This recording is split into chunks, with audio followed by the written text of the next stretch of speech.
28-year-old screams as psycho starts to rape her.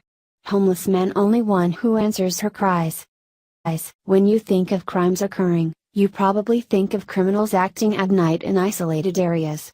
Even if a crime happens in broad daylight, at least the perpetrator carries out the crime where witnesses would not be present to avoid getting caught. A subway platform in Brooklyn does not seem like a prime location to get away with crime. Surely, there would be too many people to intervene right away, right?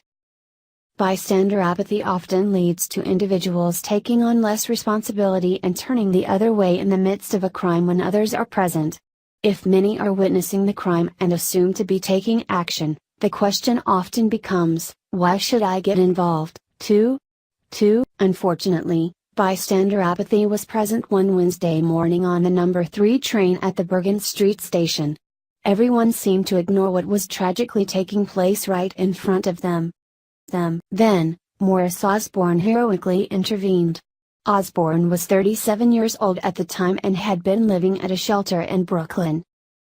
He was on the subway train when he heard screaming as the doors opened at the Bergen Avenue stop. It was 11:30 a.m. in a public space, but that did not stop 40-year-old Alvaro Dinica from sexually assaulting a 28-year-old woman. Dinica had allegedly fondled himself, tried to make contact with the woman in the subway car, and then chased her onto the platform at the stop. She screamed as he forced himself on her. Osborne was the only person to answer the cries of the woman. Once she explained that the man on top of her was trying to rape her, Osborne punched Dinica without even hesitating to get himself involved. He knew he needed to defend the woman being assaulted even though others, including the conductor, ignored the cries of the woman. The train even left the station after dropping her off with Dinica chasing her down to rape her.